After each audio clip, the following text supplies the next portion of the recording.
Esta conferencia comenzará a grabarse. Bueno, buenos días nuevamente, bienvenidos y bienvenidas. Es un honor para nosotros tenerlos presentes el día de hoy por medio virtual. Tenemos hoy la presencia del presidente del Comité de Cooperativas Financieras y Bancos Cooperativos, el doctor Alfredo Arana, quien es también el gerente corporativo del Grupo Comeva, quien va a ser el moderador y quien nos va a presentar a nuestro expositor invitado. Entonces, a partir de este momento, le cedo la palabra al doctor Arana. Tenemos también la presencia del director regional Danilo Salerno y muchos invitados especiales también a través de los registros, que por el momento tenemos 33. Bienvenidos. No sé si me escuchan bien ahí. ¿Me confirma, Lauren? ¿Sí? Perfecto. Correcto. Se le escucha bien. Sí, señor. Bueno, muy buenos días. Yo quisiera, pues muy brevemente, antes de hacer mi saludo, que el director regional de Asia Américas, Danilo, haga un saludo, por favor. Muchísimas gracias, don Alfredo. Buenos días a todas y todos.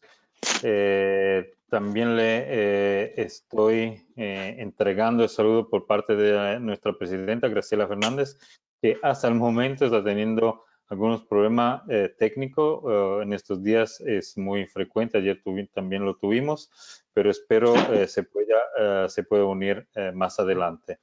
Es realmente importante, más allá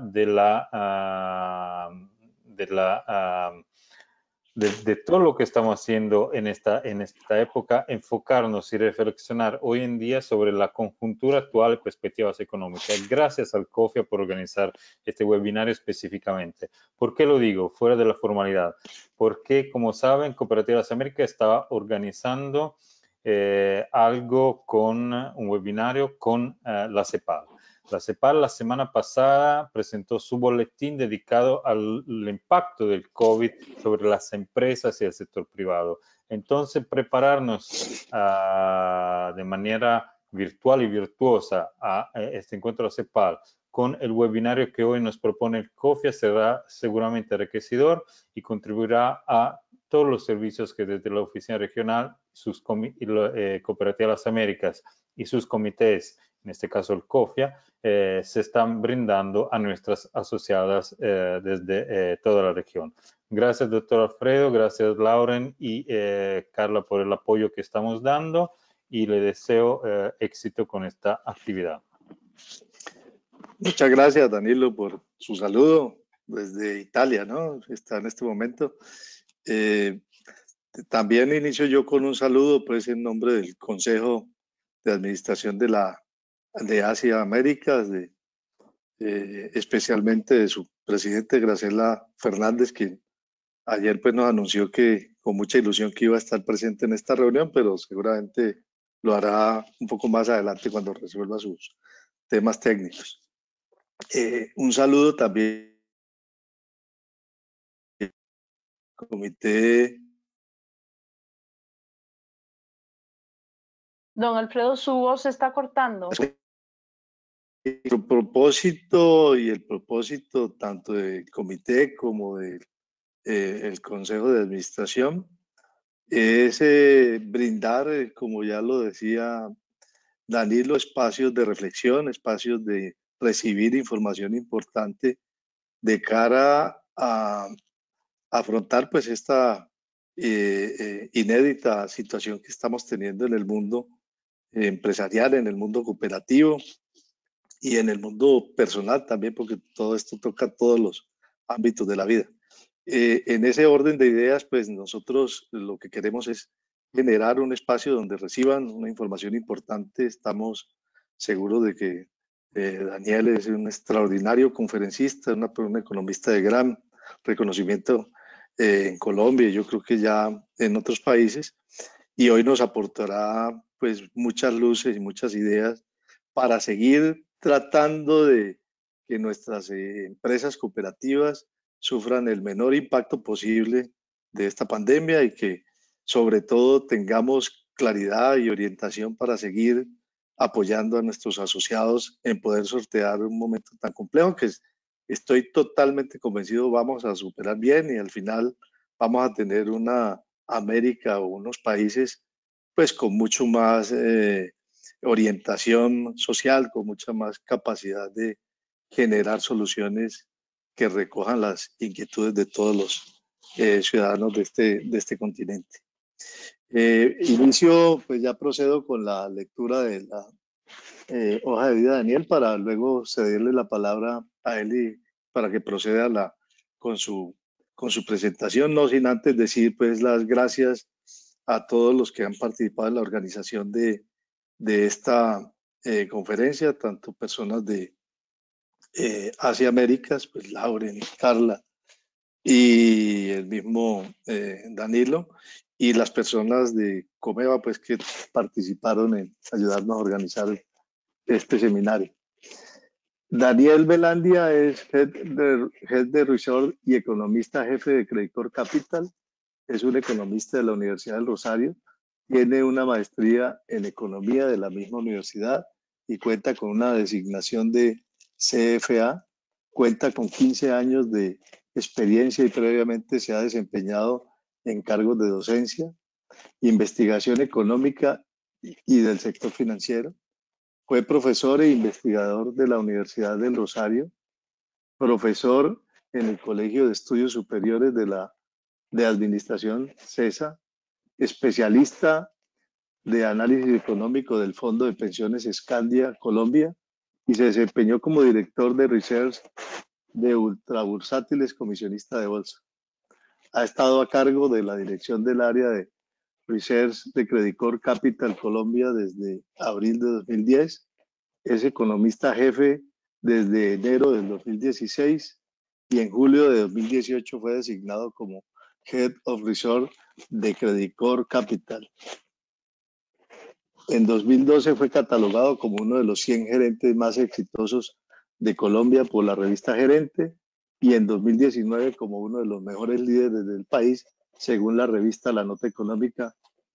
Desde 2017 el equipo de research de Credicorp Capital se ha mantenido en los primeros 5 lugares en los rankings de institutional investor por la región andina.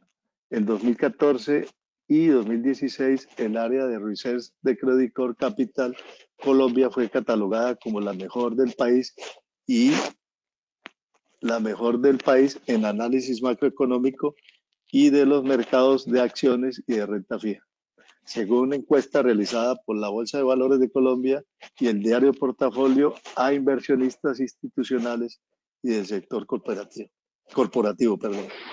Daniel, bienvenido y de nuevo muchas gracias por aceptar esta invitación a compartir con todo el movimiento cooperativo de América, desde Canadá hasta el final del Cono Sur. Bienvenido y estoy seguro que vamos a tener una muy grata y muy importante conferencia. Gracias. Y ahora sí, doctor Alfredo, muchas gracias y gracias a todos pues por su presencia, por estar acá y por la invitación nuevamente. Y bueno, gracias por esa presentación tan extensa. La verdad es que, bueno, la idea es compartirles un poco lo que nosotros estamos viendo a nivel global.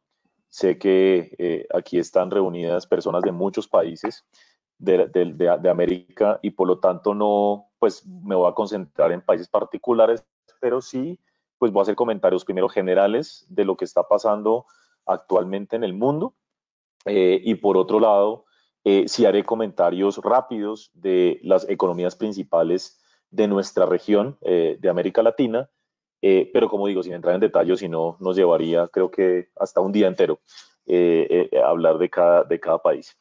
La idea es hacer la presentación, calculo yo, en unos 40 minutos, 45, y dar espacio a algunas preguntas al final, si les parece bien. Entonces, voy a arrancar. Entonces, pasemos por favor la lámina. La primera lámina muestra, te puedo pedir un favor, si tú le das control L, te pone pantalla completa. para que tal vez, porque incluso la estoy viendo un poquito cortada. Exacto, muchas gracias.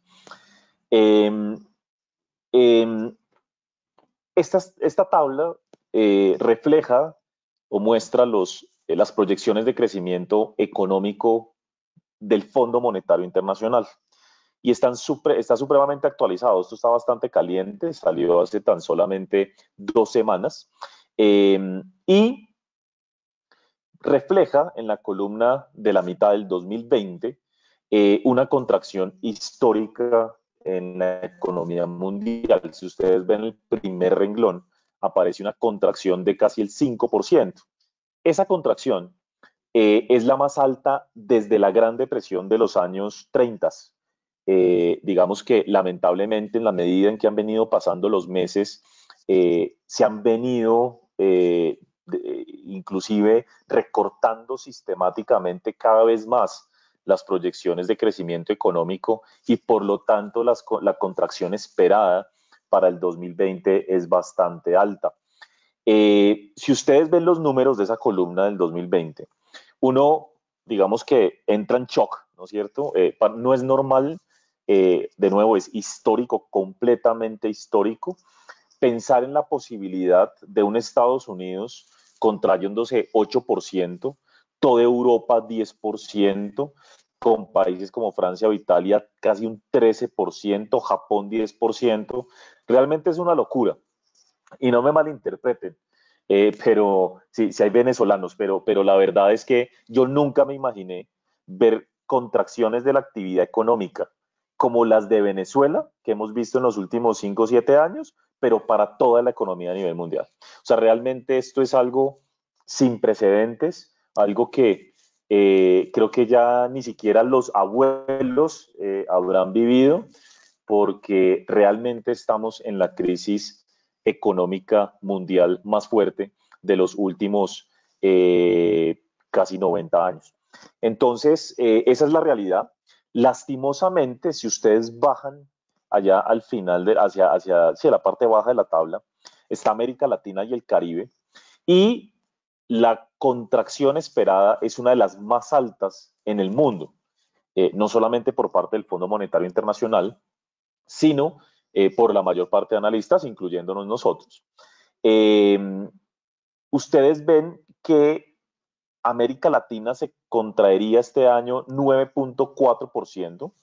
Eso es un dato altísimo para toda una región.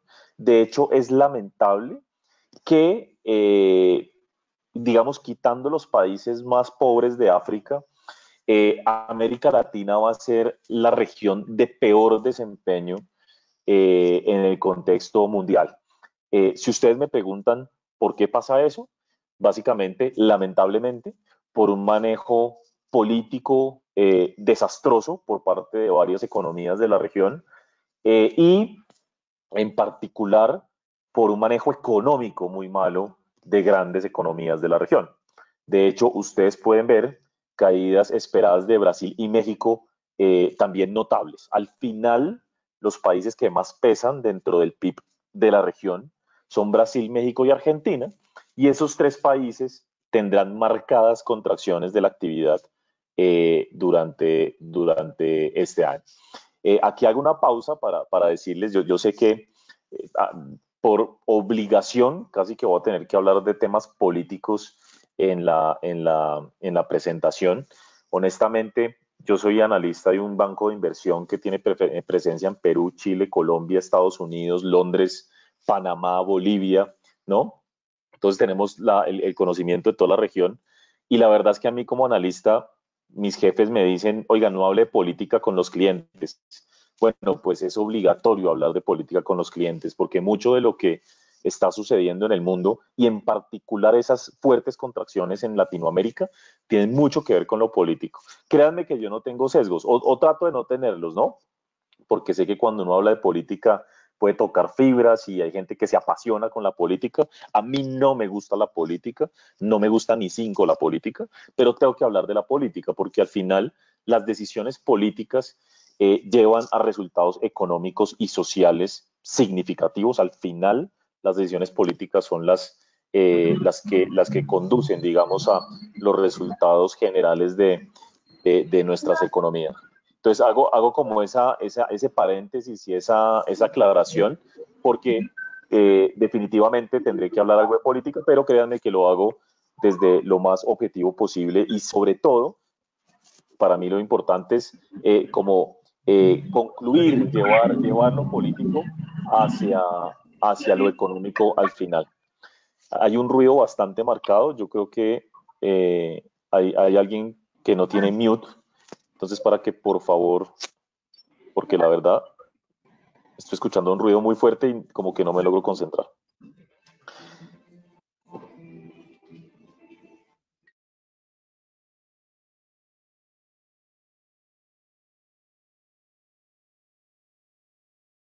Listo, gracias. Entonces, ya ahora les voy a hacer zoom en Latinoamérica. Ahí solamente aparece Brasil y México, que son los países que el Fondo Monetario siempre muestra para Latinoamérica. Ahora, el 2021 muestra una recuperación marcada. Ustedes pueden ver, nuevamente vamos a la economía mundial en el primer renglón y dice 5.4%. Entonces, la actividad se recuperaría relativamente rápido. Y aquí, digamos, desde el lado optimista, si se quiere decir, de las cosas, está el hecho de que esta crisis es bien diferente, obviamente porque es resultado de una pandemia, pero la actuación de las autoridades ha sido extremadamente rápida. Y eso ha impedido, o por lo menos ha disminuido significativamente el riesgo de tener una crisis financiera. Porque lo que nosotros, recuerden, tuvimos en el 2008-2009, lo que tuvimos por allá en el 2001, lo que tuvimos en el 98, lo que tuvimos en el 92, en el 88, esas grandes crisis a nivel mundial y en regiones muy particulares, tuvieron mucho que ver con crisis financieras. Si nosotros estuviéramos, aparte de la crisis de la pandemia, enfrentando una crisis financiera, pues definitivamente el resultado sería inmensamente peor que lo que estamos viendo hoy. Entonces, la buena noticia es que no hay amagos, no hay grandes riesgos, por lo menos hasta el momento, de una crisis financiera, y en la medida en que eso es así, la recuperación puede ser más rápida. La recuperación, obviamente, se espera relativamente rápida una vez la pandemia empiece a ceder y se empiece a controlar de manera más efectiva por parte de los países. Ahora, también hay que decir, es una realidad, yo creo que ya el que crea esto está out, está un poco ya fuera, digamos, del consenso y de lo que realmente yo creo que ya todos sabemos, y es que pues la pandemia no se va a acabar hasta que no haya vacuna o no haya un medicamento, ¿no? Yo creo que eso ya lo tenemos completamente claro. Entonces, esto va a ser un proceso muy, muy lento, pero basado en los avances científicos, en todos los documentos que se leen, lo que va saliendo, uno esperaría que hacia mitad del 2021 ya estemos hablando de algo mucho más normal. Y digamos que eso es lo que se incluye acá, pero también se asume que a lo largo de este año, como ya ha sucedido en muchos países del mundo, se empiezan gradualmente a quitar restricciones y restricciones y restricciones de las medidas de aislamiento que se han generado. Las últimas dos columnas, simplemente ahí como para terminar con esta tabla, muestran una cantidad de flechas a la baja. Lo que muestra esas dos columnas es simplemente el cambio de las proyecciones frente a lo que se tenía 3 meses atrás, lo que refleja que efectivamente en la medida en que la pandemia se va desarrollando, pues los resultados han sido en lo económico mucho peores de lo que nos podíamos haber imaginado a principios de esto. Yo creo que, no sé si les pasó a todos ustedes, pero yo creo que nos pasó a la mayoría. Nosotros por allá en marzo, cuando empezamos con las cuarentenas, dijimos, no, por mal que nos vaya, por ahí en julio, agosto ya está todo normal. Y pues no, de hecho, pues muchos países han tenido que ir otra vez restringiendo la movilidad, imponiendo restricciones de aislamiento por nuevos incrementos de los contagios, y obviamente eso es resultado de que en la medida en que se reabre la economía, pues hay más contagios, ¿no? Otra vez, mientras no haya un medicamento, una vacuna, no hay nada que hacer, y en ese orden de ideas, pues es un riesgo, va a estar presente todo el tiempo, que cuanto más se abran las economías y salgamos a la calle, pues más riesgo de tener una segunda ola de contagios. Y eso de alguna manera es lo que se está viendo, por ejemplo, en algunos estados de Estados Unidos, en China, en algunos países de Europa, de pronto no por países, sino más por regiones de los países, pero es algo que definitivamente estamos viendo a nivel mundial y es un riesgo. Siguiente lámina, por favor. Entonces, la siguiente lámina muestra una encuesta que para mí es tal vez una de las más relevantes que existe a nivel mundial. Se hace a inversionistas en todas las regiones del mundo. Estamos hablando de una encuesta que hace Bank of America, el banco norteamericano. Y voy a empezar con la gráfica de la izquierda arriba. Y esto refleja la cantidad de personas que consideran que la recuperación de la economía va a ser de una forma u otra. Y básicamente me concentro solamente en la primera respuesta y en la última de esa gráfica. Si ustedes se dan cuenta, a pesar de que ha habido una reducción de 11 puntos porcentuales frente a la encuesta anterior, un 64% de los encuestados, estamos hablando de que esta encuesta la responden más de 200 personas a nivel mundial, insisto, que tienen inversiones en todas las regiones del mundo, 64% espera que la recuperación de la economía sea en forma de U o sea en forma de W. ¿Eso qué significa? Que no va a ser en forma de V, que es la respuesta que está al final. Si ustedes se dan cuenta, solamente un 18%, entre un 15 y un 18% de las personas espera una recuperación en forma de V. ¿Qué es forma de V? Que yo caigo durísimo este año y me recupero muy rápido. Tal vez empezando este año, pero con más fuerza en el 2021. La primera respuesta y lo que es más probable, y eso también es nuestro escenario en Credit Corp, es que la economía se va a ir recuperando mucho más lento. Es decir, la U es que tenga una caída fuerte y sí hay una recuperación, pero bastante gradual, no un rebote significativo inmediato.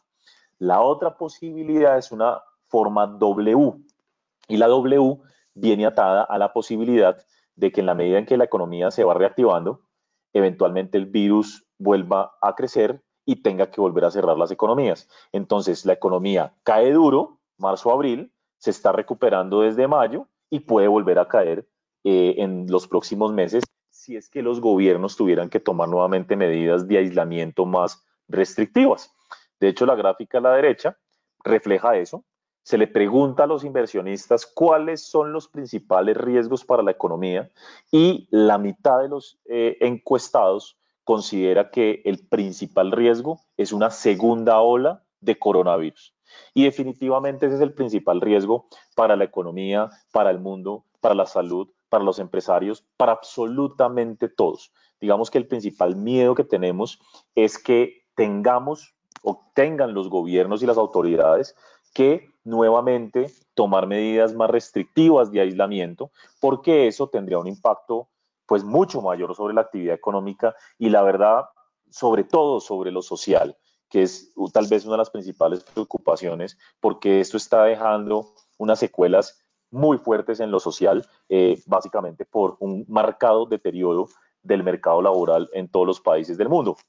De hecho, la segunda respuesta, con algo así como el 15% de las respuestas, es que el segundo principal riesgo es alto desempleo de manera permanente. Y yo, desde mi punto de vista personal, yo no creo que ese sea un riesgo, yo creo que eso va a ser un hecho, ¿sí? Es realmente para mí imposible pensar que de aquí a los próximos 2 o 3 años, no digo imposible, pero muy poco probable, pensar que en los próximos 2 a 3 años vamos a tener recuperados los empleos que se han venido perdiendo en los últimos meses. Es cierto, definitivamente, vuelvo a hacer el comentario, que en la medida en que se van reactivando las economías y se reabren las economías, pues mucha gente va a volver a trabajar y va a generar ingresos. Pero la realidad es que va a haber millones de quiebras corporativas en el mundo, sobre todo empresas pequeñas y medianas, pero las pequeñas son las que más empleo generan en cualquier país. Normalmente se habla que las pequeñas y medianas empresas pueden perfectamente generar el 90% en promedio de cualquier país del empleo. de cualquier país. Y esas compañías son las más perjudicadas con la situación. Empresas que o van a quebrar o van a salir muy endeudadas, que no están recibiendo ingresos y por tanto, sí o sí, para mí no hay otra opción, ojalá me equivoque, pero no hay otra opción sino tener un mayor desempleo de manera estructural. Entonces, eso es, digamos, como la configuración de un escenario que, si bien es cierto, ha sido muy complejo, sigue teniendo unos riesgos relevantes adelante, porque al final dependemos de algo que es inmanejable desde el punto de vista de las autoridades, por lo menos en el corto plazo, que tiene que ver con la pandemia, y es algo que nosotros no podemos, digamos, controlar. Ahora, algo muy favorable, lo pongo ahí como muy favorable en la gráfica, es que cada vez ha bajado más la posibilidad de tener riesgos de crédito sistémico. Básicamente, para no entrar en mucho detalle, es el comentario que hice al principio. La buena noticia es que no hay riesgos de una crisis financiera, por lo menos hasta el momento, porque las autoridades han actuado muy rápido, evitando que haya grandes quiebras corporativas o que haya en general grandes defaults, impagos por parte de empresas y personas que lleven a los bancos a tener problemas. Entonces, en la medida en que el sistema financiero ha sido respaldado por los gobiernos y por los bancos centrales a nivel mundial, el riesgo de una crisis financiera ha sido disminuido significativamente, lo cual es muy positivo porque, insisto, si hubiera una crisis financiera, si los bancos no pudieran, de hecho bancos cooperativas, o sea, si el sistema financiero como un todo no pudiera operar y los ahorros y el crédito no fluyeran, la verdad que esto sería una tragedia mayor de lo que estamos viendo hoy a nivel mundial. Entonces, eso ha sido bastante, bastante favorable.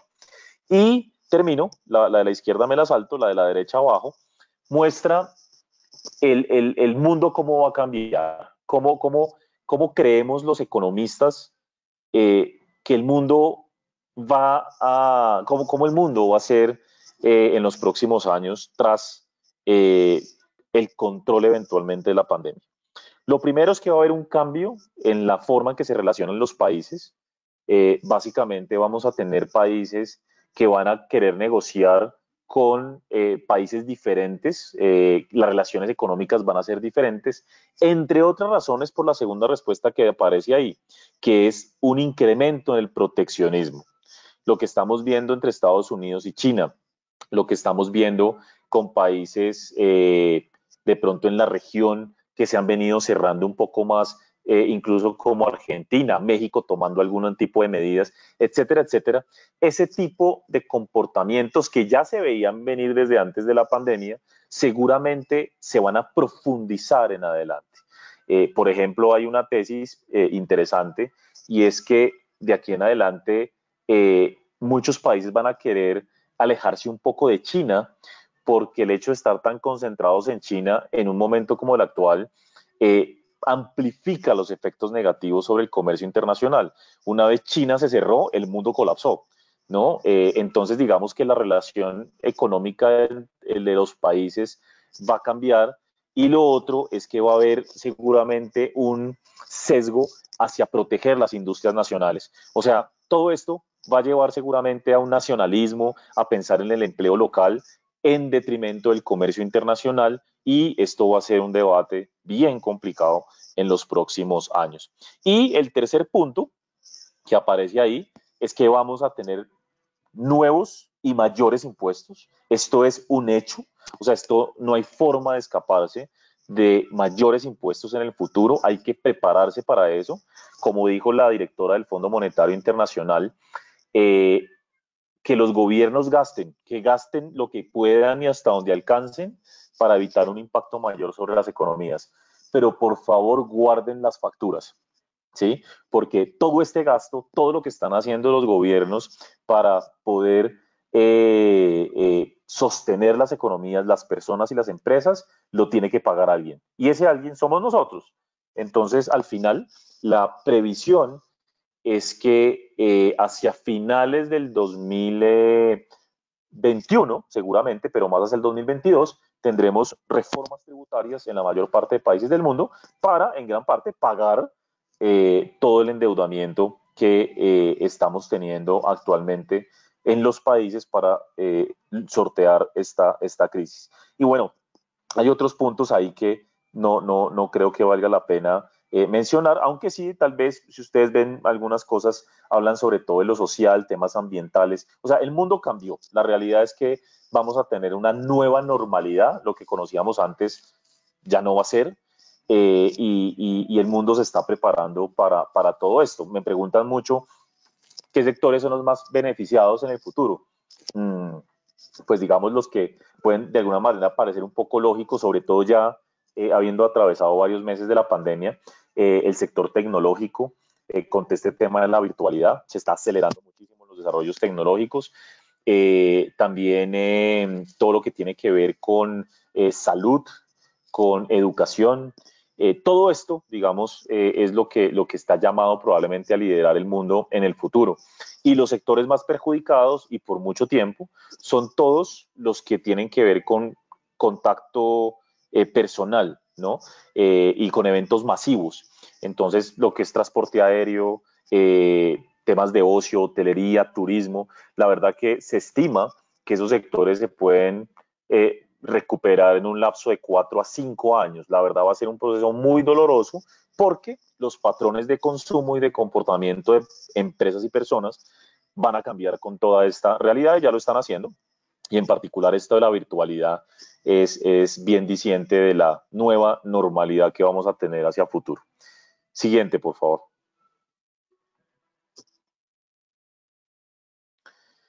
Entonces acá no los quiero aburrir mucho con tecnicismos, pero estas gráficas muestran el increíble e impresionante nivel de estímulo monetario y fiscal que las autoridades a nivel mundial han dado a raíz de la pandemia. La gráfica de la izquierda arriba, en el eje horizontal, muestra los tamaños de los paquetes fiscales implementados por un número importante de países.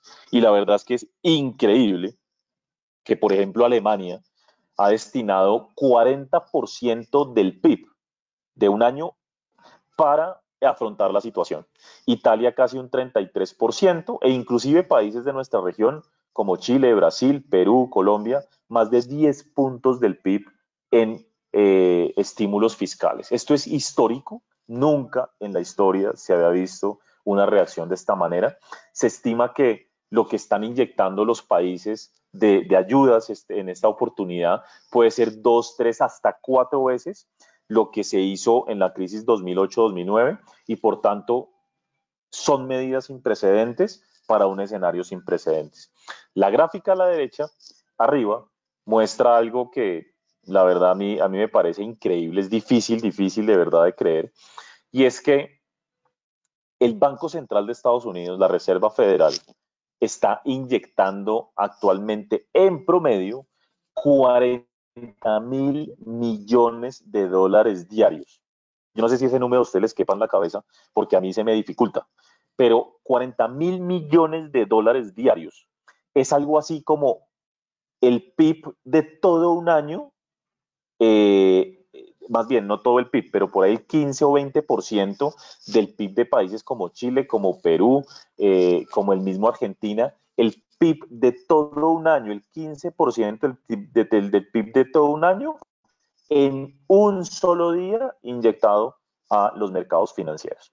Esa es la otra estrategia que han implementado los bancos centrales a nivel mundial, particularmente los bancos desarrollados, pero también los bancos de países emergentes, para enfrentar la pandemia. Y esos excesos de liquidez, todo ese dinero que sale al mercado, es precisamente para evitar que pueda haber una crisis financiera. Lo que se necesita en el mundo es que fluya el dinero, que nadie se vaya a quedar, particularmente bancos o sistema financiero en general, que nadie se vaya a quedar sin el suficiente efectivo para que haya crédito y mucho menos que se vayan a quedar los bancos o las entidades de depósito sin cómo hacer frente a la demanda de los ahorros y en general, digamos, sí, los ahorros de la gente, de las personas. Entonces, Esto es una cosa increíble. Si ustedes se dan cuenta en esa gráfica a la derecha, eso son variaciones semanales, por eso se ve así, pero fíjense, eso viene a ser más de 2 veces la respuesta a la crisis 2008-2009, que es el pico que se ve al principio de la gráfica. Y las dos gráficas de abajo muestran precisamente los niveles de liquidez inyectados por los principales bancos centrales del mundo.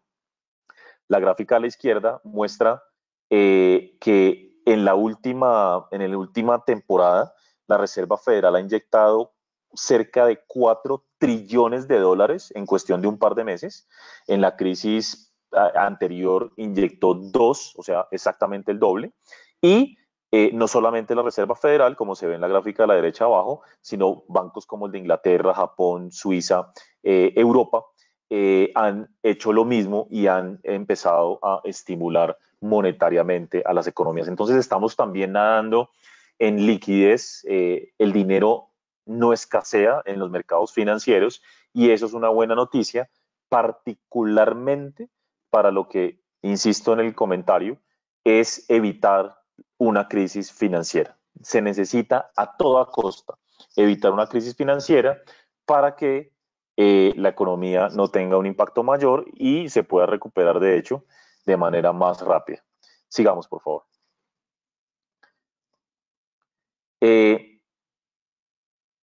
Sigamos.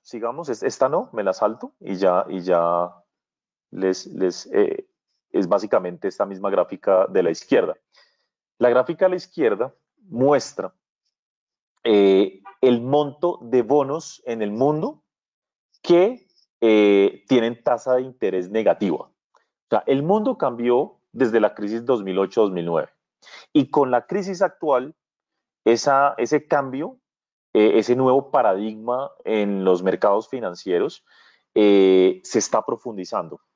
Lo que ustedes ven ahí es que esa gráfica a la izquierda muestra que a partir del 2014 empezamos a ver por primera vez en la historia títulos, bonos que pagan una tasa de interés negativa. Es decir, que si yo quiero financiar a alguien, a una empresa o a un gobierno, particularmente los gobiernos, son estos bonos, yo además de que lo financio y le hago el favor al gobierno de darle mi dinero para financiarlo, además le tengo que dar una tasa de interés, ¿sí? O sea, además tengo que pagarle por financiarlo. El mundo cambió desde hace ya 10 años y eso va a seguir así por mucho tiempo, en mi opinión. Esto es resultado de tanta liquidez en el mundo. El dinero al final es como la tasa de interés es un resultado entre oferta y demanda de dinero y la oferta de dinero ha subido de manera brutal en los últimos 10 años, que son las gráficas que mostré atrás. Toda esa liquidez dando vueltas y vueltas, cada vez más dólares, más euros, más yenes, ha llevado a que el costo del dinero sea básicamente ninguno en los grandes países del mundo. Entonces, para hacerse una idea, si usted está muy asustado y quiere invertir sus recursos en bonos del gobierno alemán, por poner un ejemplo, porque usted siente que Alemania es espectacular, que allá no va a pasar absolutamente nada, entonces yo quiero ir a poner mi plata ya en bonos alemanes. Bueno, pues un bono alemán a 10 años tiene una tasa de interés negativa del 0,50. Es decir, que usted pierde el 0,50% por año si deja ese título hasta el vencimiento, ¿no? Es increíble, pero entender esto es muy difícil, llevamos 10 años tratando de entenderlo, y si usted cree que Estados Unidos es el país más seguro del mundo, como pues en efecto se cree que es así, usted mete su dinero en un título del gobierno norteamericano a 10 años y le paga la módica tasa de 0,7% aproximadamente. Pero si usted le quita la inflación, recuerden que nosotros los economistas pensamos, y todos deberíamos pensar en tasa real, pues esa tasa real se vuelve menos 1% aproximadamente, ¿correcto? Entonces, el mundo ha cambiado y eso que les estoy contando es para decirles que la mayor liquidez a nivel mundial nos beneficia a nosotros, países emergentes, ¿sí? ¿Por qué? Por el hecho de que tener tasas muy bajas, rendimientos tan bajos a nivel del mundo desarrollado, obliga, casi que obliga, empuja a los inversionistas, y no solamente hablo de los inversionistas en los mercados, sino a los inversionistas, a los empresarios, a tratar de buscar rentabilidades en países que todavía tienen tasas de interés positivas y mucho más atractivas. Y esos somos los países emergentes, ¿no? Entonces, al final, todo esto va a que los excesos de liquidez de alguna manera nos benefician bastante a nosotros. Yo pongo como ejemplo, siempre pongo anécdotas en esta situación para que ustedes se hagan una idea. No quiero entrar en mucho detalle, creo que hay argentinos, me imagino que hay argentinos como asistentes, pero yo digo que uno como inversionista, sobre todo inversionista de portafolio, bueno, ni siquiera un empresario, de verdad, uno como que no le cabe en la cabeza que uno meta mucho de su dinero en Argentina, ¿sí? Y no estoy hablando ahorita, sino en el pasado, porque Argentina es un país que ha sido muy mal manejado por ya varias décadas, pero hay una anécdota que a mí me parece increíble, y es que cuando Mauricio Macri era presidente hace 3 años, pues los inversionistas estaban muy animados con Mauricio Macri. Yo me imagino que muchos inversionistas por alguna razón, no sé, pensaron que Mauricio Macri iba a ser presidente durante los próximos 100 años y creyeron que de pronto entonces Argentina iba a de verdad cambiar de manera estructural, en lo económico estoy hablando en particular, y resulta que Mauricio Macri anunció que iba a emitir bonos a 100 años, y el monto que quiso emitir era 7.000 millones de dólares. Eso fue año 2016. Y uno decía, oiga, pero ¿a quién se le ocurre financiar a Argentina, un país que llevaba contrayéndose, no sé, como 5 o 6 años, con unos niveles de endeudamiento increíbles, convergiendo al 80-90% del PIB, con un sistema monetario que no funciona, con cuentas fiscales no creíbles, etcétera, etcétera, etcétera? Pues resulta que Mauricio Macri quiso colocar 7.000 millones de dólares y recibió demandas por 12.000 millones de dólares. Entonces uno dice, oiga, pero ¿en serio? ¿O será que es que yo no entiendo? ¿O será que yo ya no entendí de economía? ¿Qué está pasando? ¿Uno cómo puede ir a financiar a alguien, pero más allá de ese alguien, es un bono a 100 años de uno de los países que más defaults ha hecho en la historia? Argentina ha hecho 9 defaults con el actual en la historia. Tiene como el récord Guinness de defaults. Y los inversionistas siguen financiando a Argentina. Y uno dice, oiga, pero venga, explíqueme por qué. Bueno, pues la única razón que de verdad encontramos, definitivamente, no hay otra, son los excesos de liquidez. Como hay tanta plata en el mundo, entonces los inversionistas dicen, bueno, pues si yo me voy a Alemania, pierdo plata, voy a Estados Unidos, pierdo plata, voy a otros países, pierdo plata, voy por ejemplo a Chile, que es tal vez el país de mostrar en Latinoamérica, cada vez menos tal vez, pero el de mostrar todavía. Pero es que Chile paga una tasa del 3% a 10 años en pesos chilenos. Entonces uno dice, bueno, pues arriesguemos una partecita de nuestro portafolio, de nuestros ahorros en Argentina. Puede que salga mal, eh, pero es una tasa del 7% en dólares, es atractivo, etcétera. Y bueno, pues se logran recoger 12.000 millones de dólares.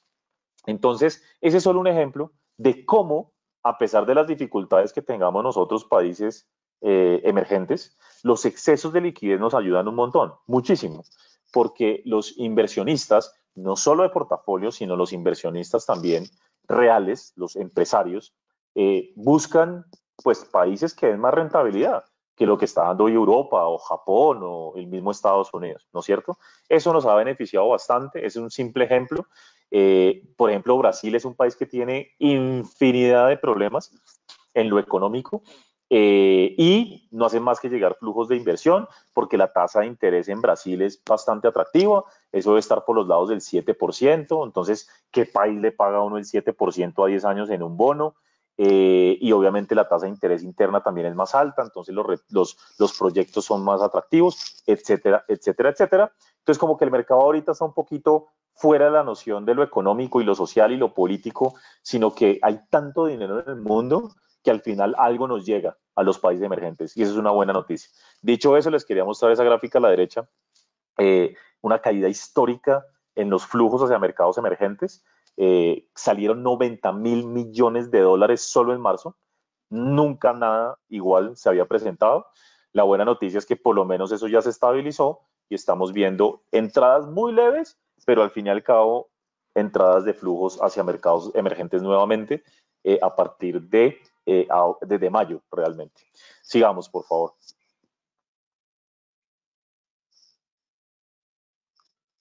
Esto me lo va a saltar. Entonces sigamos, porfa. Con esta siguiente lámina muestro un poco la visión sobre el dólar, porque yo sé a todo el mundo le fascina hablar del dólar. Yo siempre hablamos con mis amigos y familiares que uno cuando es economista, uno no puede ir a ninguna reunión familiar porque todo el mundo le pregunta, ¿y cómo ves el dólar? ¿No? Entonces yo me imagino que ustedes no son la excepción. Yo a veces digo que es también como cuando los médicos, uno tiene un amigo médico, un familiar médico, el pobre médico va a cualquier reunión familiar y todo el mundo es preguntándole ¿y qué opina de esto que me salió aquí, me duele aquí? ¿No? Bueno, los economistas sufrimos es con el dólar. Y lo peor de todo es que nos preguntan todo el tiempo por dólar y no se dan cuenta que somos muy brutos estimando para dónde va el dólar. O sea, realmente no hay forma de acertar, de ser sí, acertados con la proyección del dólar, pero sé que a todo el mundo les gusta y les voy a dar ideas de lo que estamos viendo. Sobre todo en este momento es imposible, de verdad imposible, saber para dónde va el dólar porque todavía los riesgos están presentes y nosotros no vemos, digamos, que esto se vaya a solucionar muy pronto, ¿no? Esta tabla muestra proyecciones del mercado con respecto a diferentes tipos de cambio, pero tal vez el mensaje principal es la primera línea. Ese es un índice de dólar, el más conocido, el DXY a nivel mundial. Entonces es el dólar frente a muchas monedas principales y por tanto es como el agregado del dólar, ¿no es cierto? Hoy está a un nivel cercano de 96,5 y ustedes pueden ver en la columna donde dice actual 2020 que se espera un 97. Es decir, que no cambie mucho.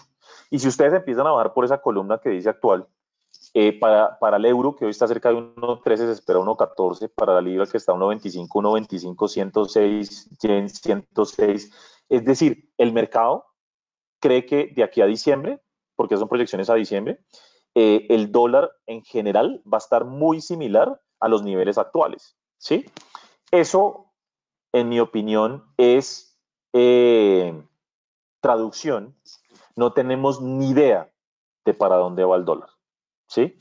Porque si uno tiene un sesgo hacia arriba o hacia abajo, pues es claro que en el pronóstico aparece, pero resulta que no. Resulta que la mayor parte de analistas, y estos son promedios de los analistas no saben hacia dónde va a ir y por lo tanto dicen, mire, ¿sabe qué? Entre ires y venires, subidas y bajadas, tal vez lo más probable es que a finales de este año estemos básicamente muy cerca de los niveles actuales. Esa es la realidad. Tenemos riesgos al alza, riesgos muy marcados al alza en el dólar, que tiene que ver con la crisis, la posibilidad de una segunda ola de coronavirus, la posibilidad, ojalá no suceda, de que haya quiebras de empresas grandes en los próximos meses en la medida en que las medidas de aislamiento no se pueden levantar rápidamente. Riesgos, por ejemplo, de las elecciones en Estados Unidos, no sabemos qué va a pasar. Riesgos del enfrentamiento entre Trump y China, etcétera, etcétera. Pero también tenemos riesgos a la baja. Si la economía se recupera más rápido de lo esperado, si se encuentra una vacuna contra el COVID en los próximos meses, si para el mercado se ve más positivo eventualmente que gane Biden que Trump, ese tipo de cosas podrían generar una presión bajista sobre el dólar. Pero si ustedes me preguntan a mí, ¿a qué le doy más probabilidad? ¿A lo que va hacia arriba o a lo que va hacia abajo? Pues la verdad es bastante similar. No es que uno tenga un gran sesgo hacia alguno de los dos lados, ¿no? Y eso se ve reflejado en esto, que insisto, no son proyecciones nuestras, son consenso de mercado. Aquí hay más de 50 analistas metidos en cada proyección. Y aún así, los pronósticos son muy pegados a lo que está hoy el nivel de tipo de cambio. Entonces, el mensaje es volatilidad y total incertidumbre, porque estamos pues en ese mundo de incertidumbre. Ahora, la última columna de esta tabla, que es proyección 2021, diciembre del 2021, sí muestra una ligera caída del dólar, una depreciación del dólar. Y yo creo que hacia allá deberíamos ir. No sé si en 6 meses, no sé si en 1 año, no sé si en 2, pero como el Banco Central de Estados Unidos ha inyectado tanto dinero, como les mostraba atrás, esperaríamos que eso eventualmente, en la medida en que va fluyendo ese dinero alrededor del mundo, genere presiones bajistas sobre el dólar y por lo tanto varias de las monedas se aprecien de manera importante el próximo año. Hay unas excepciones y yo quiero que ustedes se enfocan en la parte baja de la tabla. Ahí está Argentina. Tal vez Argentina es una marcada excepción. Fíjense que hoy el peso argentino está a 70 pesos aproximadamente y el mercado espera 117 para el próximo año.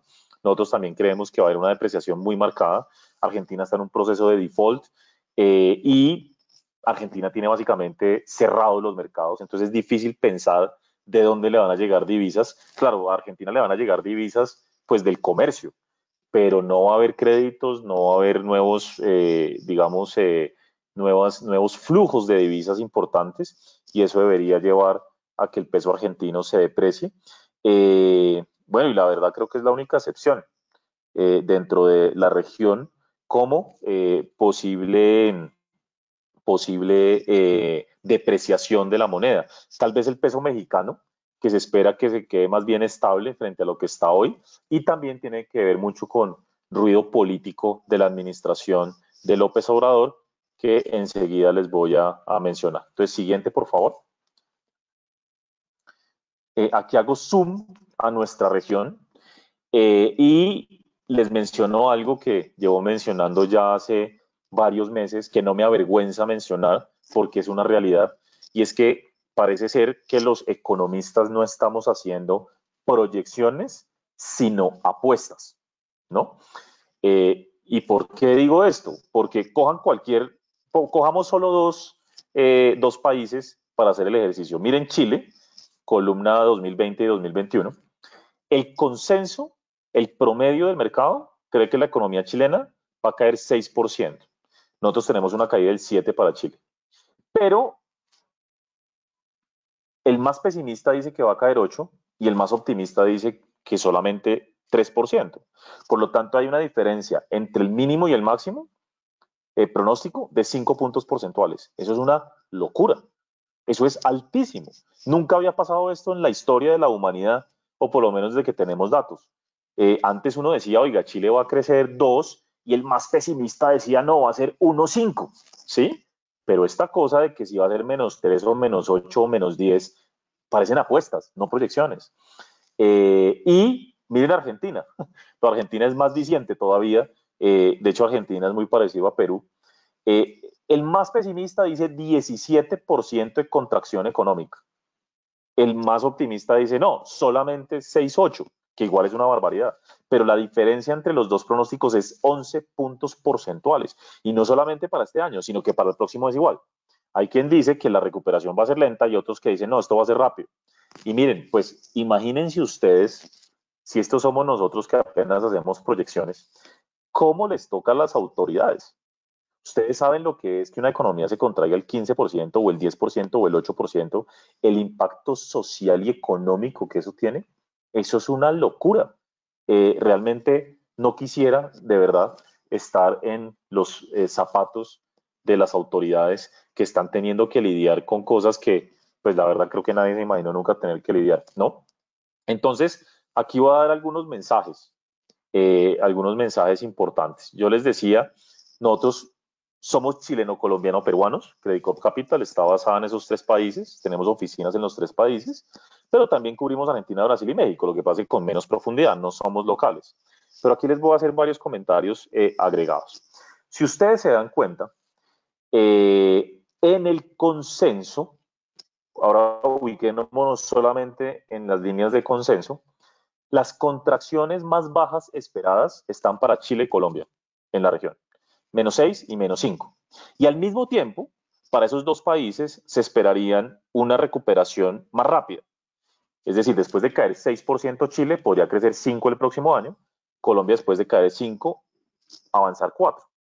Inclusive Perú podría avanzar rápido, cayendo casi un 11%, pero recuperándose al 8%. En cambio, miren la diferencia de los tres países de abajo. Argentina se cae casi un 11%, pero la tasa de recuperación es menos de la mitad, 5%. Brasil cae 7% y solamente se recupera casi a la mitad, como 3,5%. Y México cae 8,5% y casi que solo se recupera a la velocidad, a una tercera parte de la velocidad. Entonces aquí voy a entrar un poquito en detalle como para ir cerrando rápidamente ya la presentación. Chile tiene instituciones muy fuertes y lamentablemente ha tenido serios problemas sociales desde finales del año pasado. Lo sigue teniendo y digamos que de todas maneras las instituciones son tan fuertes, los ahorros del Estado por un buen manejo de la economía en los últimos 20 años ha permitido enfrentar la pandemia de una manera bastante favorable. Con mucho dinero ahorrado ha podido gastar más que otros países para sostener las personas, las empresas vulnerables, etcétera, etcétera, etcétera. Entonces digamos que hay una cierta credibilidad con respecto al manejo económico en Chile, pero en particular credibilidad en las instituciones chilenas. Y por lo tanto, ahí hay una posibilidad de que Chile pueda recuperarse de manera más rápida que otros países. Ya les voy a hablar de una vez. En Chile los riesgos marcados son sociales, como bien mencionaba, y algo que está pasando en Chile que nos preocupa muchísimo en el mundo, muchísimo, muchísimo, muchísimo en el mundo, pero Latinoamérica es más propensa a eso, es al populismo, ¿sí? No sé si ustedes supieron, pero ayer ya en un segundo debate se aprobó el retiro del 10% de los fondos, de los ahorros pensionales por parte de la gente para hacer frente a la situación de la sanitaria. Miren, yo sé que esto genera cualquier cantidad de discusiones, ¿no es cierto? Porque uno dice, claro, pero si la gente no tiene con qué comer o no tiene cómo digamos, hacer frente a esta situación, pues lo más lógico que pueda acceder es sus ahorros, y incluyendo sus ahorros pensionales, ¿no? Digamos que esa es la lógica. Pero pues desde el punto de vista económico eso no es así. Es cierto que muchas personas acceden a sus recursos, pero las personas que más recursos ahorrados tienen y las personas que más van a estar favorecidas son las personas más ricas. Es que normalmente ese tipo de propuestas terminan beneficiando más a la gente que uno no quiere beneficiar, ¿sí? Pero más allá de eso, uno está tapando un hueco para armar uno mucho más grande en el futuro. Yo les voy a decir un cálculo que se hizo, de hecho, en Colombia hace poco.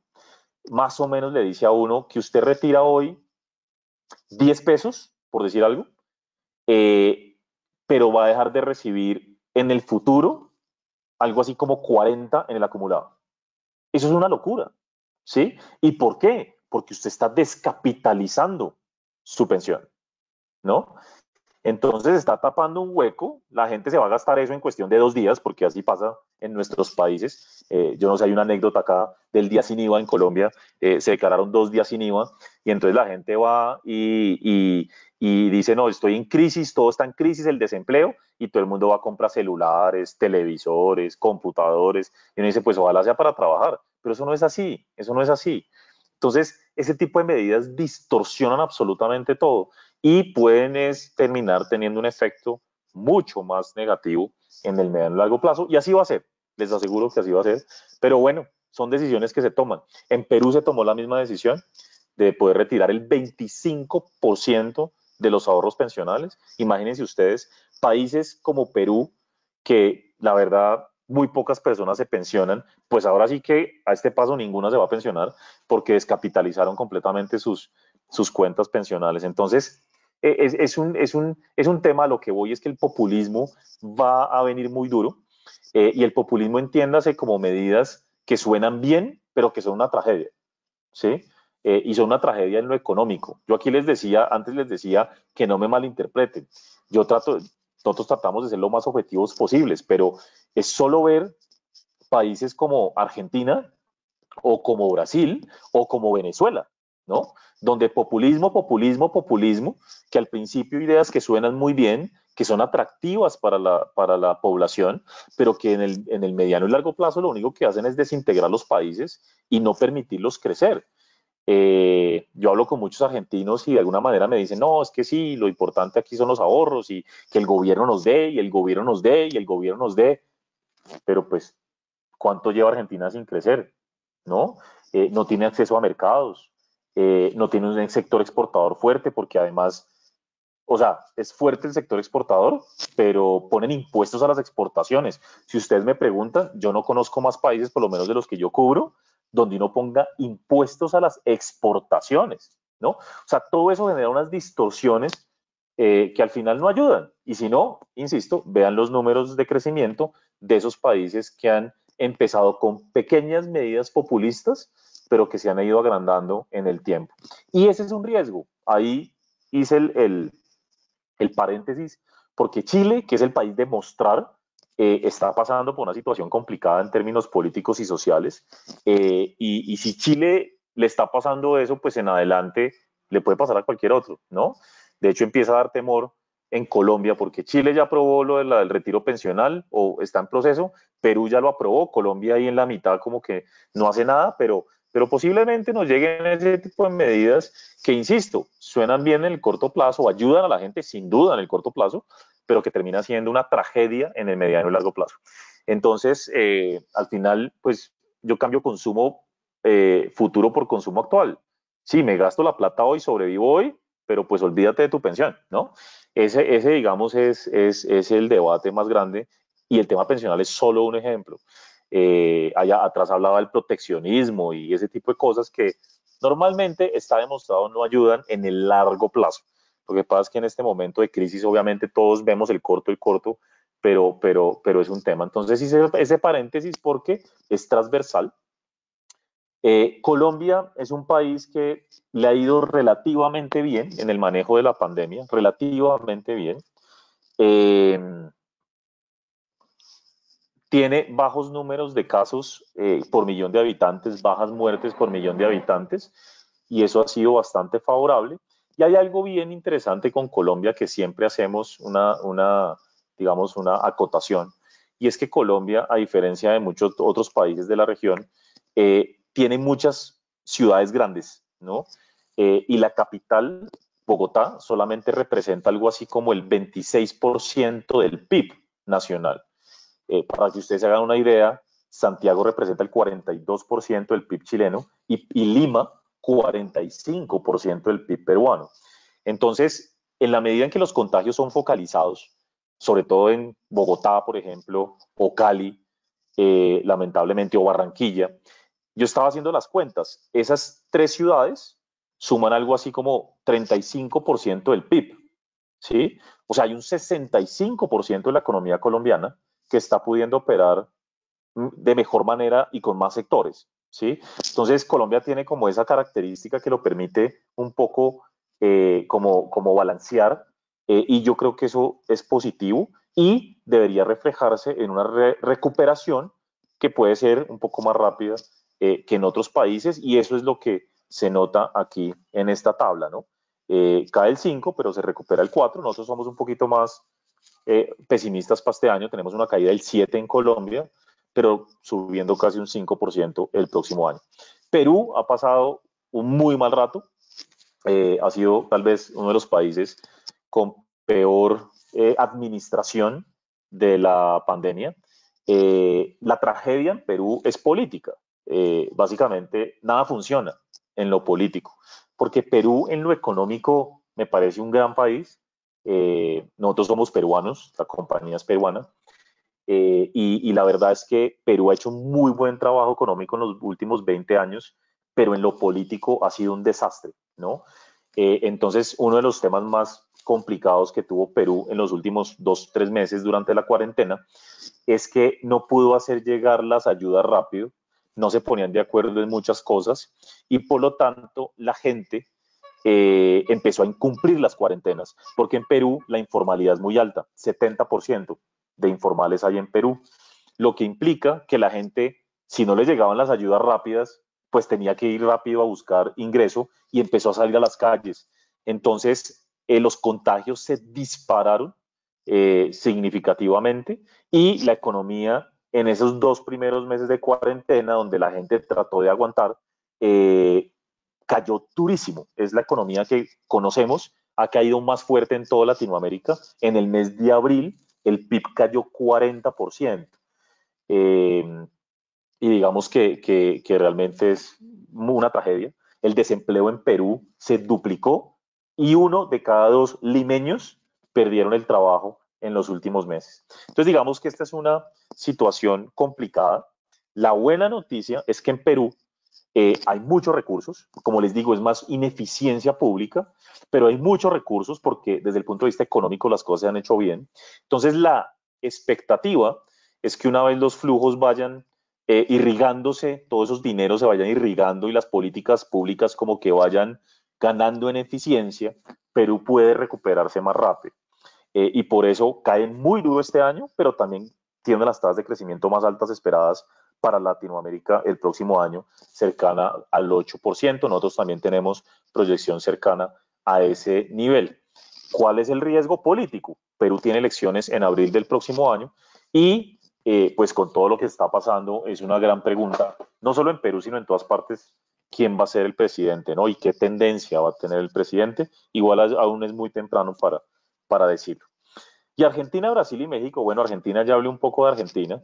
Argentina está en un proceso de negociación en este momento con deudores porque está en medio de un proceso de impago, de default, noveno en la historia, reitero. Y Argentina ya venía muy mal, venía con muchos años de muy bajo crecimiento económico y de recesión hasta hace un par de años. Y entonces lo agarra mal parado, en una mala posición, esta crisis, y vuelve a caer y muy fuerte. Y la recuperación va a ser extremadamente lenta porque en particular hay que pensar, insisto, en que Argentina no tiene acceso a los mercados internacionales. Entonces, en un momento donde se necesita mucho financiamiento, todos nos estamos endeudando, todos, empresas, personas y principalmente países. Argentina no tiene ese acceso, ¿no? Entonces, su ajuste es más brusco que el de otros países, en el sentido en que si yo no tengo financiamiento externo, por un lado, y por el otro tengo que negociar con los tenedores de la deuda, el Fondo Monetario Internacional y los tenedores privados, pues para hacer cumplir esos acuerdos de impago, yo tengo que ajustar las cuentas fiscales más rápido que cualquier otro país, lo que implica que Argentina va a tener que ajustar muy duro el gasto o los impuestos próximamente. Y eso es un riesgo grande, ¿no? Para la actividad económica. Todo lo que implique aumentar impuestos o bajar gasto público implica un impacto grande en actividad económica. Entonces Argentina va a estar ahí, digamos, recuperándose, pero muy, muy lento hacia adelante. Brasil arrancó bien la era Bolsonaro, pero la verdad es que el manejo de la pandemia ha despertado muchas críticas dentro del mismo gobierno, pero sobre todo en el Congreso y por autoridades regionales. Y en este momento hay una pelea, una discusión política muy fuerte que genera riesgos importantes sobre Brasil, ¿no? Entonces, digamos que lo político es tal vez el mayor riesgo. Las cosas no están fluyendo como le estaban fluyendo a Bolsonaro al principio. Brasil había generado mucho optimismo desde finales del año pasado, porque Bolsonaro, pues digamos, tenía pensado hacer grandes reformas, hizo la reforma pensional, pensaba hacer una reforma tributaria para ayudarle a las cuentas fiscales, etcétera, etcétera. Pero resulta que el tema de la pandemia ha creado una especie de debate, no digo que crisis política, pero sí un ruido político relevante que puede hacer en particular que la inversión no se recupere rápido. Y por eso ustedes ven que sí hay un crecimiento el próximo año, pero es bastante frágil en el 2021 y si se acelera más o menos va a depender mucho de la postura en cuanto a reformas, porque Brasil es de los países que más reformas requiere. Brasil requiere una reforma tributaria, requiere una reforma del gasto público, requiere una reforma laboral, y obviamente el proceso de la pandemia atrasó eso, y con este debate político que hay actualmente, pues hay alguna incertidumbre sobre qué va a pasar hacia adelante con esas reformas. Y México, pues para serles completamente honesto, México es de los países que más decepcionado nos tiene, y con el que somos más cautos hacia adelante, básicamente porque el presidente López Obrador ha sido un presidente muy contradictorio, o sea, contradecido muchas veces en términos de política económica. Ha echado para atrás grandes proyectos de infraestructura como el del Aeropuerto de México. Más allá de las discusiones sociales, yo en eso no me meto. La realidad es que echar para atrás un proyecto tan grande que ya estaba en ejecución y echar para atrás algunas inversiones petroleras, sabiendo que el sector petrolero es tan importante para México, ha llevado a que la confianza empresarial en México esté en mínimos históricos antes de la pandemia, antes, ¿sí? Por lo tanto, hoy pues es peor la situación. México no ha tomado, igual que Brasil, medidas estrictas de cuarentena, y en particular no ha implementado políticas fiscales importantes. Entonces, ante la ausencia también de gasto público importante, pues es difícil que la economía mexicana se recupere rápido. Todos los otros países, Brasil, Argentina, Chile, Colombia, Perú, todos han inyectado grandes flujos de dinero a la economía para sostenerla. México no. México ha optado por mantener una consolidación como fiscal, no hacer, insisto, no manejar la cuarentena similar que otros países, y a eso sumémosle, por supuesto, que México es vecino de Estados Unidos, y la pelea con Donald Trump, esa discusión con Donald Trump, más bien la pelea de Trump él solo con él mismo, ¿no? Pero la situación del proteccionismo de Estados Unidos ha tenido un efecto muy perjudicial sobre el sector exportador mexicano. Con la firma del nuevo UMSCA, el antiguo NAFTA, que se renovó, puede haber una mejora, pero la realidad es que la confianza sobre México es reducida, básicamente por contradicciones que ha habido del presidente López Obrador desde su llegada. Siguiente, por favor. Entonces, no, esa es la anterior. Esta. Entonces, básicamente, aquí muestro como el resumen en lo que está redondeado. Los países que más se van a, más bien, que más rápido van a salir potencialmente, según lo que ustedes pueden ver ahí, perdón, más bien en la columna del 2021, son países como Colombia, como eventualmente Perú, como Chile, y lo que más lento se van a recuperar son Brasil, Argentina y México. De nuevo, si ustedes me preguntan la gran diferencia, el gran común denominador de esos países frente a los otros, instituciones económicas y manejo político. O sea, al final esa es la gran diferencia, ¿sí? Entonces hay una gran credibilidad, son las instituciones económicas chilenas, colombianas, peruanas, y no tanto sobre las otras, y eso genera incertidumbre. Ahora, para no tener un mensaje tan negativo, ¿no es cierto? La realidad es que la recuperación no es menor. Si ustedes miran el primer renglón, después de caer 7 o 9%, como dice el Fondo Monetario, el próximo año recuperarse al 4%, pues no está mal. Es decir, lo que pasa es que va a ser lento y doloroso. Y además esto no es solamente para Latinoamérica, es para todos los países del mundo. Lo que pasa es que hay países de la región que tienen menos colchón y espacio para reactivar las economías, pero al final de esta vamos a salir con seguridad, y eso sí con grandes diferencias entre países, unos más rápido que otros, pero la realidad es que ojalá, y ese es el supuesto, vamos a tener a partir de el tercer trimestre de este año, pero seguramente con más fuerza en el cuarto trimestre de este año, una recuperación de la actividad económica más marcada, que ojalá nos permita poco a poco ir mejorando las condiciones sociales en nuestros países. Esa es, digamos, como la conclusión a la que quería llegar. Yo creo que, de nuevo, igual tengo que reconocer, hay colegas y clientes nos dicen lo que pasa es que la economía es la ciencia lúgubre por naturaleza, siempre estamos buscando riesgos, inconvenientes, problemas.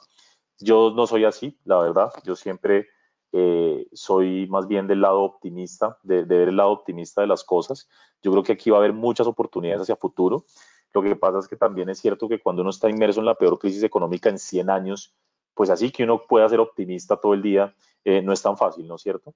Pero la realidad también es que esto puede generar oportunidades grandes y es lo que más ve uno. Hemos tenido muchos webinars al respecto, salen muchos documentos al respecto. Esto puede ser una oportunidad para que de una vez y por todas los países hagan las reformas y tomen las decisiones que han venido aplazando por años, sobre todo en lo social.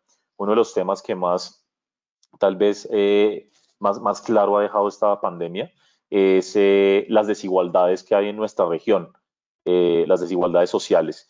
Y yo creo que eso puede incentivarnos, ojalá, en realidad, ojalá, a tomar las decisiones que hemos aplazado, insisto, por años, reformas laborales, reformas pensionales, reformas que propendan por una mayor equidad en el futuro, pero sobre todo por mayor crecimiento económico. Recuerden que no hay menor desempleo, no hay pensiones, no hay nada si no hay una buena política económica detrás, de tal manera que el crecimiento sea más alto y con esas políticas sociales se irrigue un poco más, o mucho mejor más bien, esos ingresos alrededor de toda la población y todos los países. Pero el proceso va a ser doloroso, sin ninguna duda.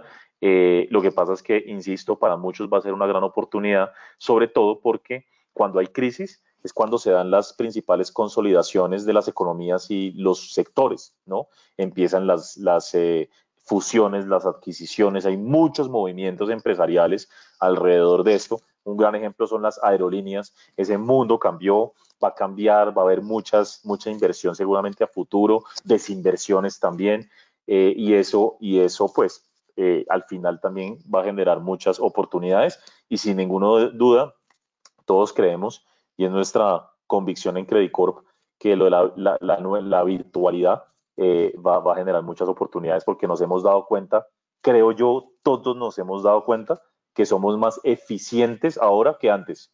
No solo porque estamos trabajando más horas, porque esa no es la definición de eficiencia, todos estamos trabajando muchas más horas al día, sino que realmente los tiempos son mucho mejor manejados en la medida en que no tenemos que movernos. Ese tipo de cosas creo que nos van a ayudar muchísimo hacia adelante a entender y afrontar mejor la nueva coyuntura. Entonces estoy seguro que de esta salimos, pero pues también hay que poner todos de nuestra parte porque las autoridades y todos están haciendo grandes esfuerzos, pero pues eventualmente no es suficiente. Bueno, cierro con eso. Muchas gracias. Tardé alrededor de una hora.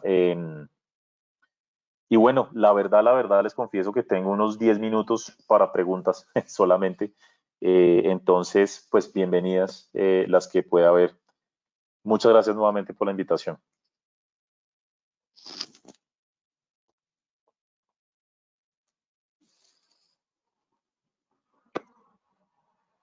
Muchas gracias, doctor Velandia.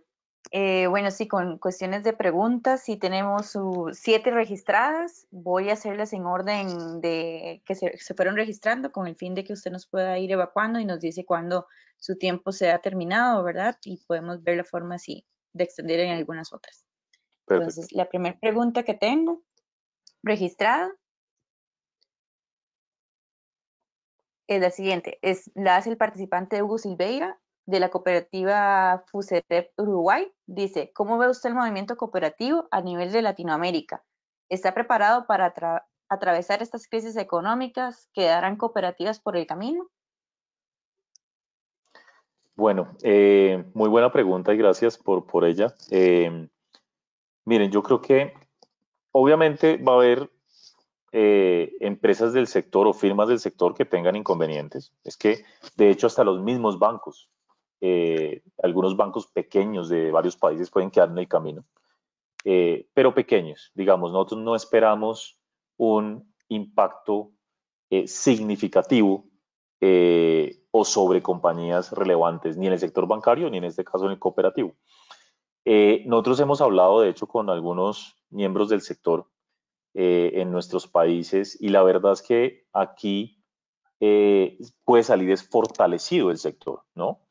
Por los cambios que se vienen hacia adelante, por la forma en que se van a ver las cosas en adelante, y porque la política social y porque, digamos, todo lo que tiene que ver con, lo decía ahora, reducción de pobreza, reducción del desempleo, etcétera, va a requerir mayor acceso a las personas, sobre todo excluidas muchas del sector financiero, de los bancos, en particular el sector bancario, va a requerir de apoyos de entidades, digamos, entre comillas, no convencionales.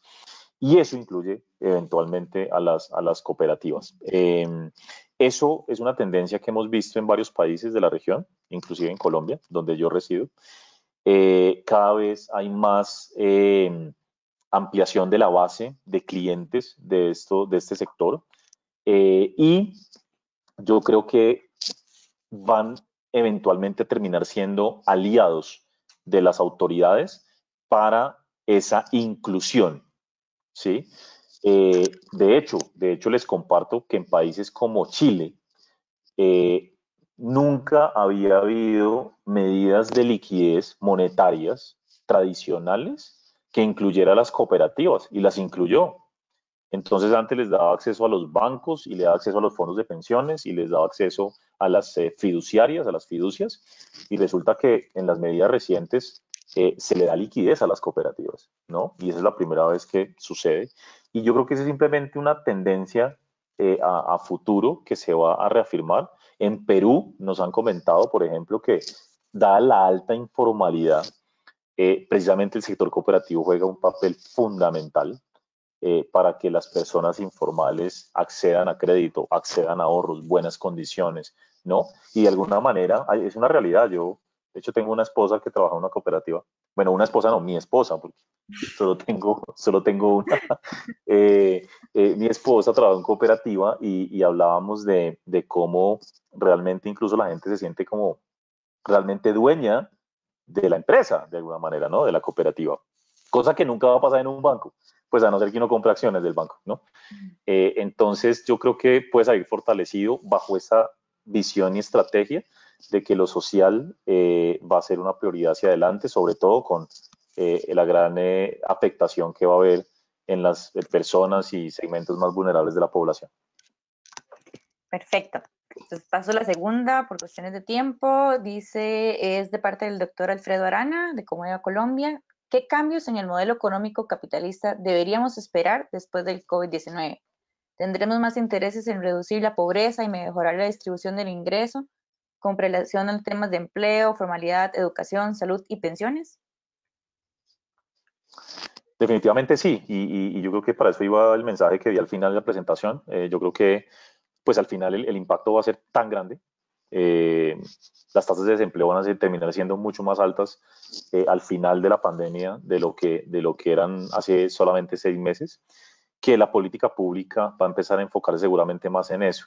De hecho, parte del proteccionismo que yo les mencionaba atrás como un riesgo, como un nuevo patrón de comportamiento en las economías, tiene que ver con eso, de favorecer a las empresas y a las industrias que más generan empleo, proteger en general a los segmentos más vulnerables de la población. Entonces yo creo que el capitalismo cambie drásticamente, no.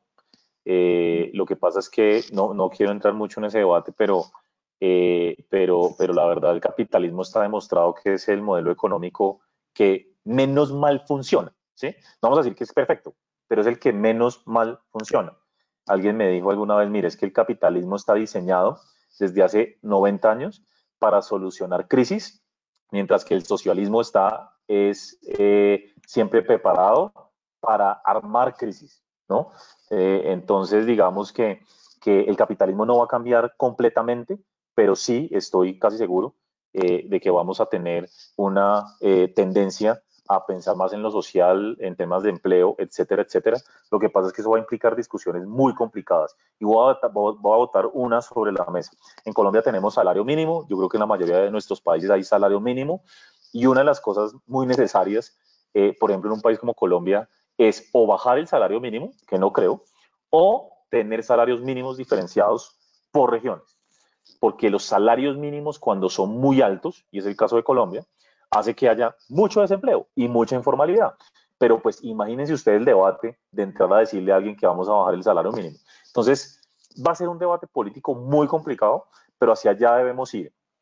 O queremos tener cada persona ganando un poco más, pero X millones de desempleados, o ganando un poco menos, o por lo menos menos por ciertas regiones que son menos costosas, menos costo de vida, pero con un desempleo eventualmente mucho más bajo. Entonces es una discusión muy complicada, pero definitivamente sí creo que vamos a tener un capitalismo un poquito más con vocación social y ambiental.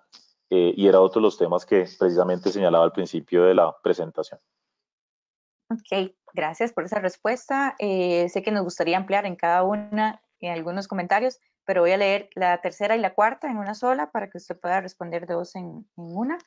Dice, la tercera es de Danilo, el director de Cooperativas de las Américas. Dice, ¿cómo evalúa usted la posibilidad de que los gobiernos den una renta mínima de solidaridad o emergencia hasta finales del 2020? Y habría demasiados riesgos de otras crisis financieras, pero mitigaría la crisis social que casi seguramente se dará en un par de meses. Y la siguiente es de Iván Torres de Comeva, de Colombia también. En concreto, ¿cómo ve el panorama del sistema cooperativo en esta pandemia, o por lo menos no pasará en estos años recomendaciones socioeconómicas? Bueno, arranco de hecho por la última, porque yo creo que la respondí con la primera. Entonces, digamos que yo creo que, como siempre, insisto en el comentario, yo creo que va a haber entidades que sufran mucho, que eventualmente quiebren, pero también creo que el gobierno va a estar protegiéndolas de alguna manera, porque todos sabemos y tenemos cada vez más claro, sobre todo en situaciones como la actual, que las cooperativas son un complemento ideal para países como como los nuestros, donde hay tanta informalidad, ¿sí?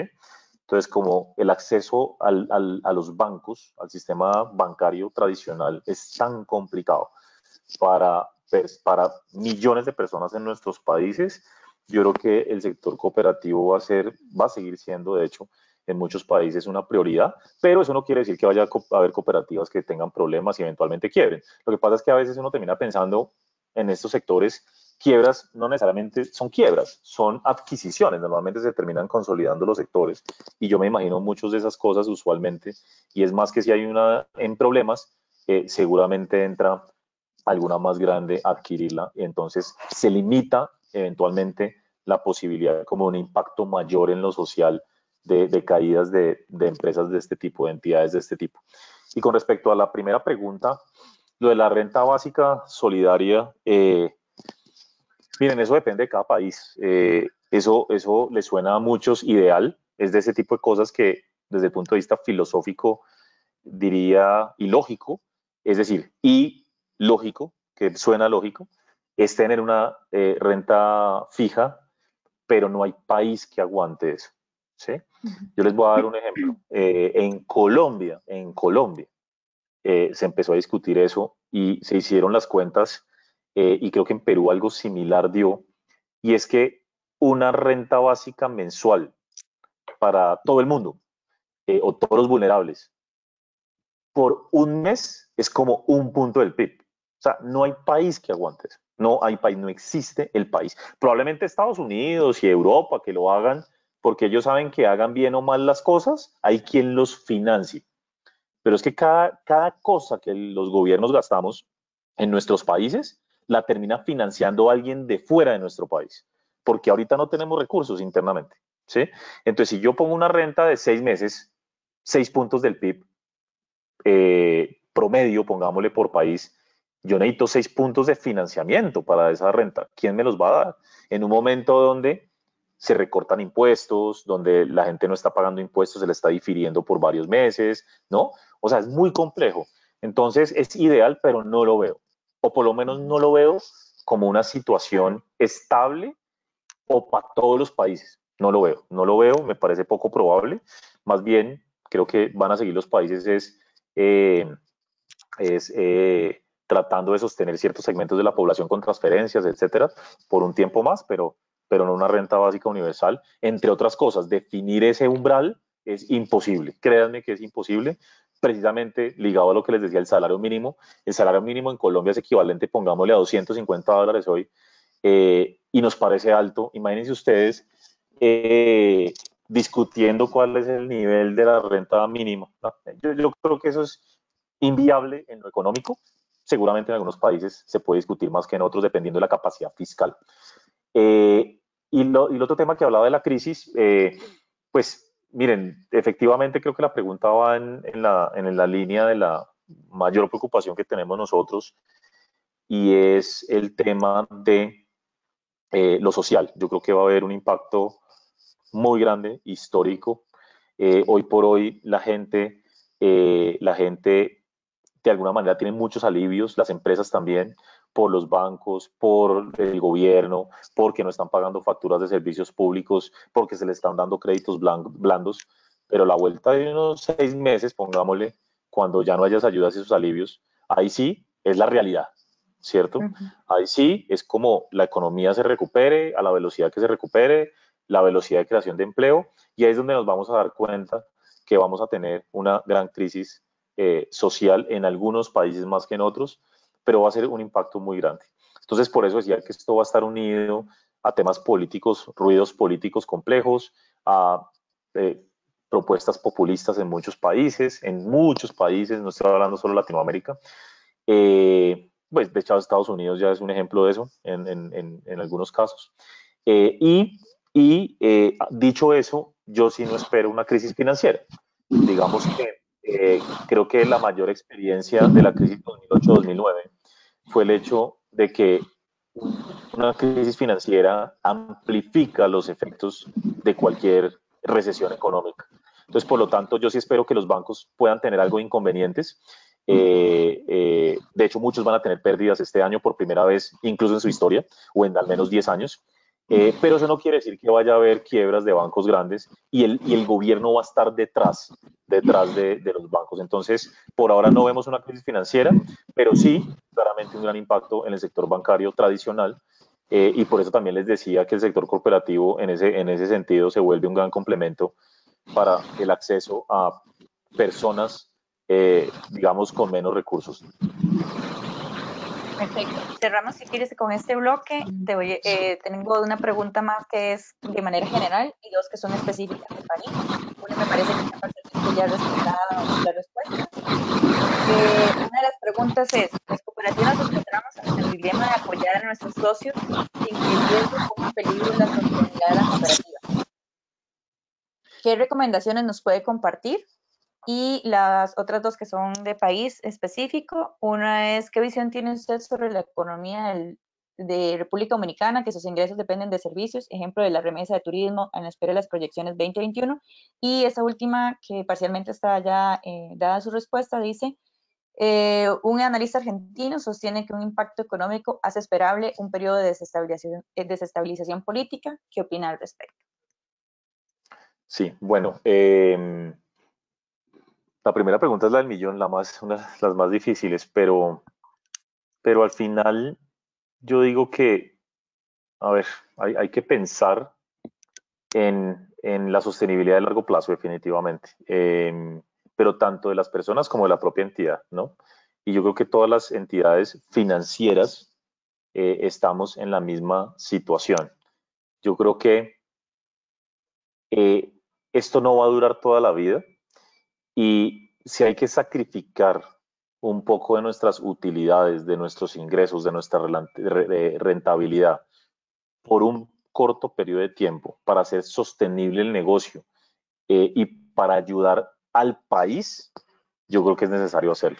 Y es un mensaje que no solamente lo digo yo como economista jefe del grupo, sino también lo dice nuestro management. Precisamente ayer teníamos un webinar en esa dirección, y decíamos, miren, la verdad es que nosotros, quienes tenemos la posibilidad de prestar dinero, recoger dinero, manejar dinero, recursos, ahorros y sueños al final de la gente, nosotros no tenemos una responsabilidad social, tenemos una obligación social, ¿sí? En un momento tan complicado como el actual. Entonces, yo creo que hay que buscar el equilibrio, pero si ustedes me preguntan, muchas empresas, nosotros, de alguna manera, creo que estamos dispuestos a sacrificar algo de rentabilidad, de utilidades eventualmente, por algunos meses para ayudar a los asociados, en este caso ustedes, digamos en el caso de ustedes, pero a nuestros clientes, porque sabemos que al final nosotros en particular, quienes vivimos en estos negocios, dependemos desde la confianza, ¿sí? Y las relaciones son de larguísimo plazo. Entonces, el mensaje es ese, tenemos no responsabilidad social, sino obligación social. Y en ese sentido creo que hay que buscar el equilibrio perfecto, pero yo, pues, aquí sí puedo sonar muy, casi no economista, pero sé que hay que sacrificar algo del corto plazo para hacer esto sostenible. Y cuando digo sostenible, no solo las cooperativas, sino a la economía, al mundo de la sociedad sostenible, yo lo haría sin pensarlo, porque pues esto no es de todos los días y creo que los que hagamos bien las cosas vamos a salir mucho más fortalecidos en el futuro. Miren, la verdad nosotros no cubrimos mucho Centroamérica, solamente cubrimos algunas cosas, pero muy generales porque hay muchos bancos de nuestros países con presencia en Centroamérica. Pero definitivamente ustedes, digamos, la pregunta lleva implícita algo la respuesta. Las remesas son fundamentales y básicamente a Centroamérica eh, lo, que lo que más le beneficia o perjudica, depende pues del ciclo, es cómo le vaya a Estados Unidos, ¿sí? Y yo creo que ahí tienen cierta protección y están relativamente más protegidos, quiero decir, porque esos países, eh, al depender de Estados Unidos y Estados Unidos ser un país que tiene la capacidad casi que infinita de promover ayudas, dar ayudas, hacer paquetes fiscales, inyectar dólares, pues termina eventualmente poniendo como una eh, baja, o más bien un colchón a la economía centroamericana. Entonces yo la verdad creo que en el relativo se ven mejor. De hecho, en la tabla final que mostraba, cuando dice Centroamérica y Latam, perdón, Centroamérica y el Caribe, esa contracción esperada es mucho menor que la esperada para Brasil, Argentina, México, ¿no? Precisamente por eso, porque si bien es cierto, se ven muy afectados en el corto plazo, al depender tanto de Estados Unidos, y Estados Unidos era un país que seguramente se va a recuperar más rápido que cualquier otro, lo va a beneficiar al final. Y otro tema muy importante, no menor, muy importante, es que esos países centroamericanos son importadores netos de materias primas. Y eso en este momento es espectacular porque tenemos mínimos precios de materias primas. Y estoy hablando particularmente de metales y petróleo. ¿Sí? Entonces, países como Colombia, como Brasil, como Perú, Chile, estamos sufriendo mucho por la caída en ingresos por petróleo y commodities en general. Por el contrario, Centroamérica, al ser importador neto de commodities, se ve beneficiado. Todo se le abarata más. Entonces, yo creo que al final, como todos los países, va a tener un efecto muy negativo este año, pero potencialmente en la medida en que Estados Unidos se vaya recuperando, se va a recuperar más rápidamente. Y la última, con respecto a, bueno, Argentina y lo que va a pasar, la respuesta es sí. Al final, en nuestros documentos, tal vez el riesgo más grande que ponemos en todas las proyecciones es político. No sabemos qué va a pasar. Tenemos calendarios políticos muy pesados en los próximos 12, 18 meses. Hay elecciones en Chile el próximo año en medio de una crisis social. Tenemos elecciones generales en Perú en abril. Tenemos elecciones regionales en Brasil, si mal no recuerdo, a finales del próximo año. Se entra en periodo ya preelectoral, increíble cómo pasa el tiempo. Creo que es en Ecuador, ya vamos a tener elecciones. En Bolivia estamos en el proceso. Es decir, es un calendario político muy pesado en medio de una crisis social importante. Por lo tanto, es la combinación perfecta para tener mucho ruido político. Yo no hablo de crisis política, yo creo que al final las instituciones son más importantes que el presidente o que el alcalde o que un congreso, ¿no? Si las instituciones funcionan, los países funcionan. Y les pongo un ejemplo, de pronto en nuestra región, yo hablaría de México y Perú, ¿sí? Perú, de verdad que es un desastre la política, ¿sí? Pero la economía funciona, funciona. y funciona relativamente bien. Y México, yo me imagino que hay mexicanos en la charla, pero México, de verdad, AMLO, pues a mí no me gusta, voy a decirlo en lo personal, no me gusta cómo enfrenta las cosas, no me gusta que parece muy Trump, a veces dice una cosa, el otro día se contradice, y claro, tiene a los empresarios, a los inversionistas completamente al margen, cuando lo que uno debería buscar es más inversión, sobre todo en un momento de estos. Pero miren que con todo y lo que hace AMLO, México funciona. Y nadie está pensando en una crisis en México, ni financiera, ni económica. No, que va a crecer poquito y que le va a ir regular comparado con otros países. Pero crisis, no se ve una crisis. Y no es por el presidente, es porque las instituciones funcionan, ¿sí? Entonces yo creo que va a haber mucho ruido político, sin duda. Vamos a tener un sesgo hacia el populismo en particular. Y yo cuando hablo de populismo, olvídense, yo no estoy hablando de la izquierda. Estoy hablando de populismo de izquierda y derecha. ¿Sí? Y uno a veces no sabe cuál es el más peligroso, ¿sí? Entonces, eso va a pasar, pero al final los países seguramente con instituciones fuertes, pues van a seguir siendo los más llamativos, los más atractivos y los más fortalecidos. Pues muchas gracias, yo tengo que dejarlos. No, más Me bien a están usted, esperando doctor en otra llamada. Muchísimas gracias más bien a usted y al equipo de Comeva por permitirnos contar con esta experiencia y esta información tan importante. Le cedo la palabra al doctor Arana para que pueda despedirse y les pido a todos compartir sus cámaras en estos momentos, cámaras para irnos despidiendo y cerrando y viéndonos. Muchas Adelante. gracias a todos y gracias por la invitación nuevamente, un placer. Doctor Alfredo creo que está en mute. Sí, no se le escucha. Okay. Pero no está en mute, aparece en verde. Está teniendo problemas de audio porque sí está activo, pero no se le escucha, doctor Arana. Parece en mute.